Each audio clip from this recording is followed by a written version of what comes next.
In the dim glow of the corner booth at Rosie's Diner, Emily's fork hovered midair, suspended like her breath, as the waitress, Lily, her name tag read, set down a plate of lukewarm eggs with hands that trembled just enough to betray her. Emily had seen that look before, in her own mirror on the mornings when grief clawed its way back in, but this was different. Lily's eyes, rimmed red and glistening, held a quiet storm, the kind that whispers I'm breaking, but I can't let you see. As Lily turned away, a single tear escaped, tracing a silent path down her cheek before she could swipe it away. Emily's heart clenched, not with pity, but with the raw ache of recognition. In that frozen instant, amid the clatter of plates and the hum of indifferent conversations, Emily knew she couldn't just eat and leave. Not this time. Emily Harper had always been the woman who noticed the cracks in the world, the frayed hem of a stranger's coat, the way a child's laugh faltered into silence. At 42, life had etched those observations into her bones. 5 years ago, her husband, Tom, had been taken by a sudden heart attack, leaving her with their 8-year-old daughter, Sophie, and a mortgage that gnawed at their savings like a relentless termite. Emily worked as a part-time librarian, shelving stories of triumph while her own felt like a half-finished book, dog-eared and forgotten. Nights were the worst.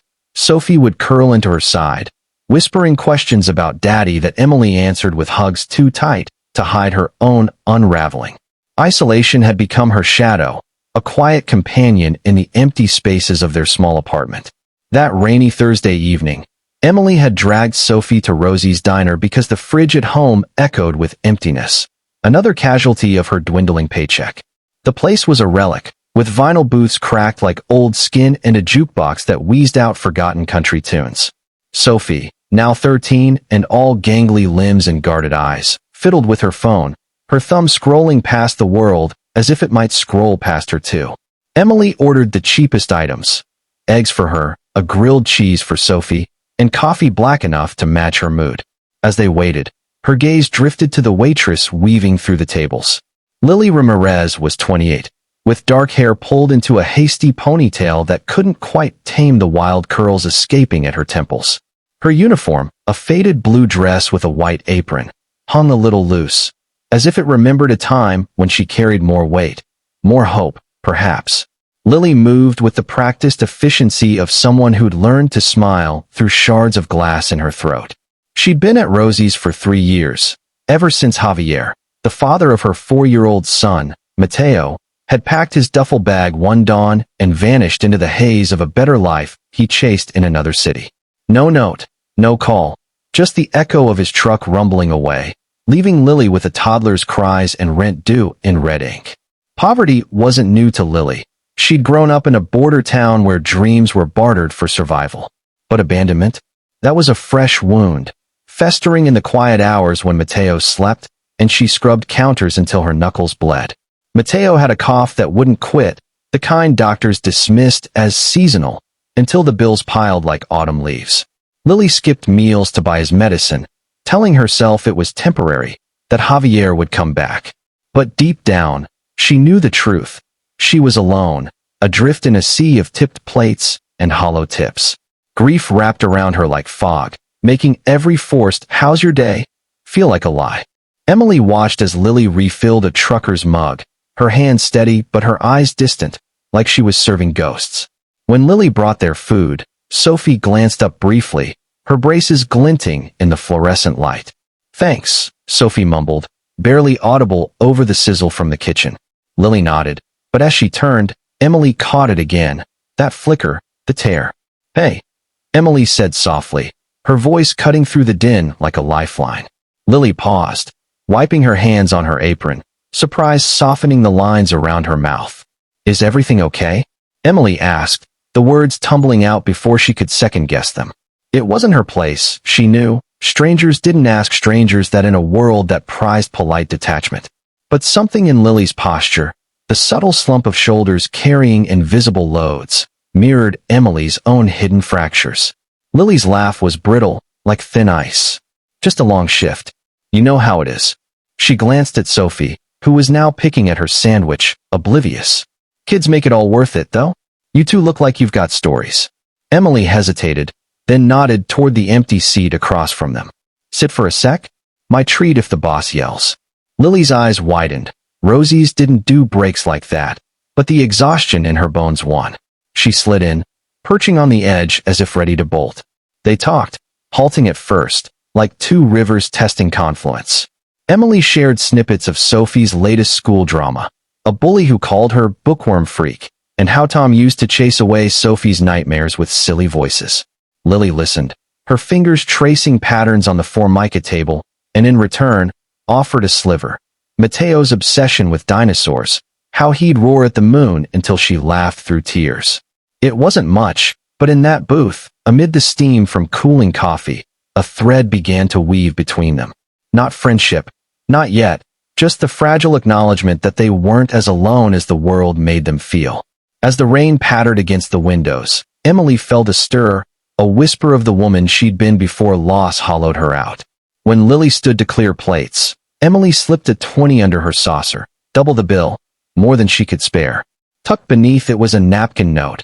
Asterisk, you're stronger than you know. If you ever need a listener, I'm at the library on Elm. Emily Starr. Lily's breath hitched as she pocketed it later, alone in the break room, the words blurring through fresh tears. It was small, that gesture, a ripple in the vast ocean of her struggles, but ripples have a way of gathering force. That night, as Emily tucked Sophie in, her daughter asked, "Who was that lady, Mom? You looked happy."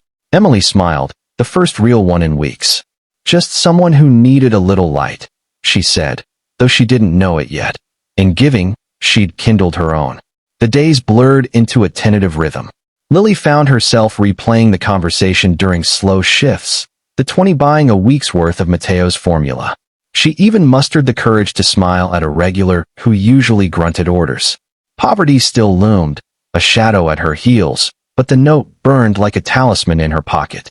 One evening, after closing, she walked the 3 miles home, Mateo's small hand in hers, and dared to dream. Maybe Javier's absence wasn't the end, but a beginning she could shape. Emily, too, felt the shift.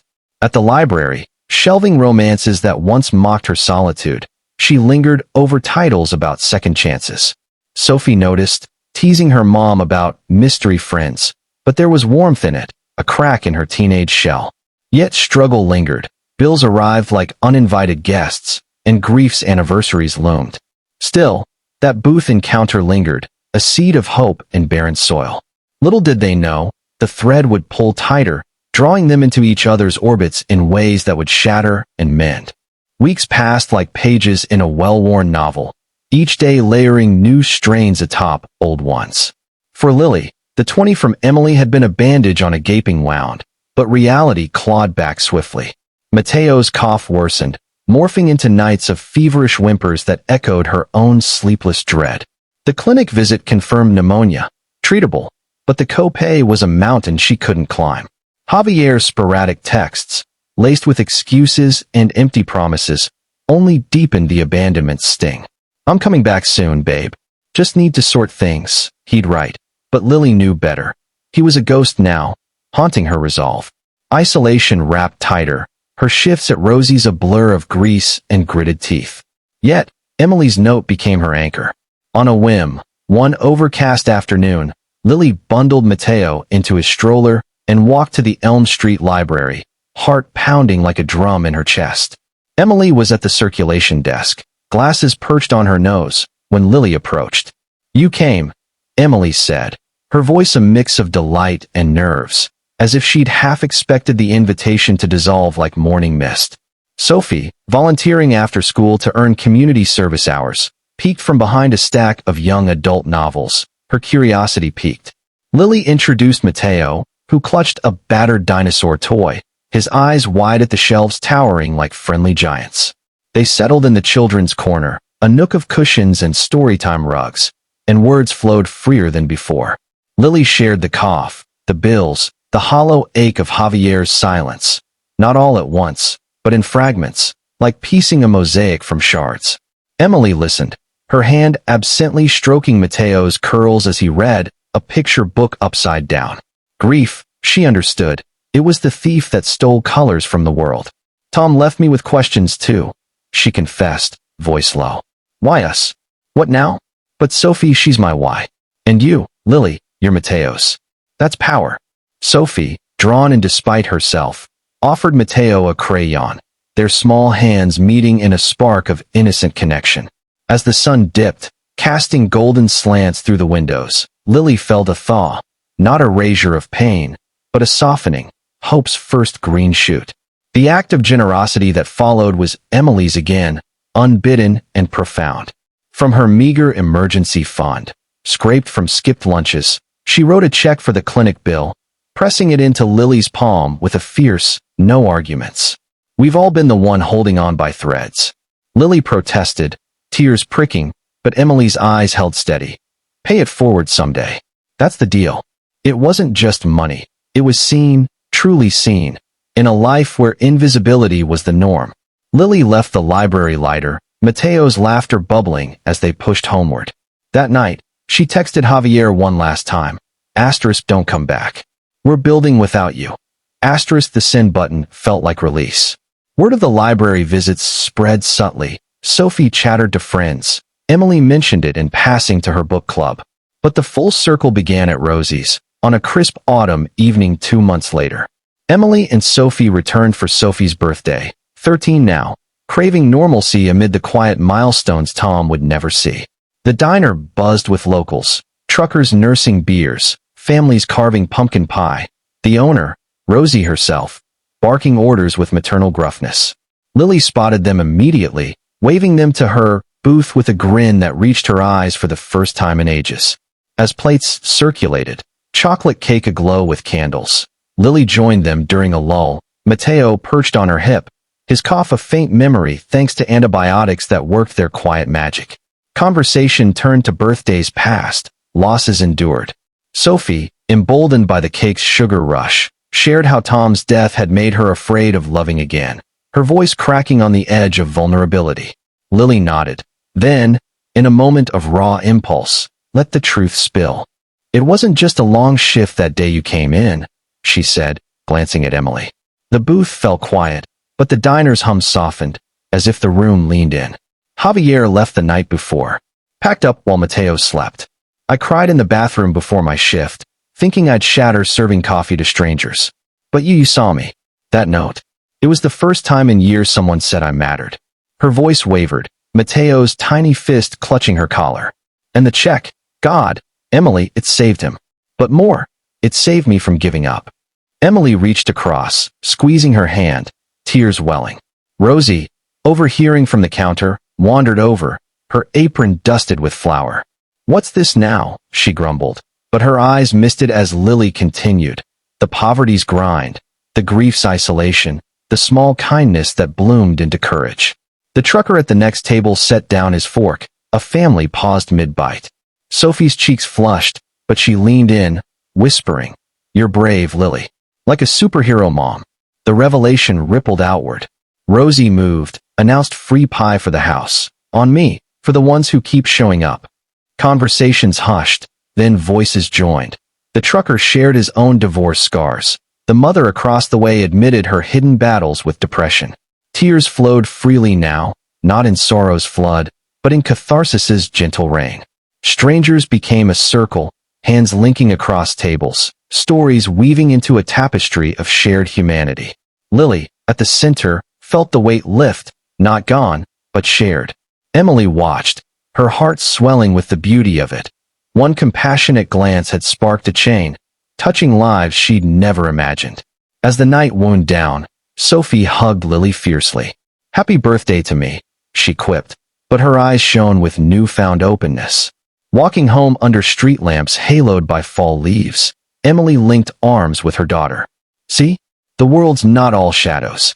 Lily, tucking Mateo in later, whispered dinosaur tales with a voice steady and sure. Javier's ghost faded. In its place, a village of unlikely kin. In the end, kindness circled back not in grand gestures, but in the quiet revolution of hearts. Lily volunteered at the library, reading to kids like Mateo. Emily found community in the diner's warmth. Sophie bloomed, her isolation cracking under empathy's light. Struggles lingered, bills, griefs, echoes, but hope anchored them, a lighthouse in the fog. In a world quick to look away, remember that the smallest bridge of compassion can connect shattered souls, turning isolation into unbreakable bonds and reminding us that humanity thrives not in solitude, but in the courageous act of truly seeing one another. Moral of the story: a single moment of genuine empathy can unravel the heaviest isolation, igniting a chain of kindness that heals not just one heart, but an entire circle of lives.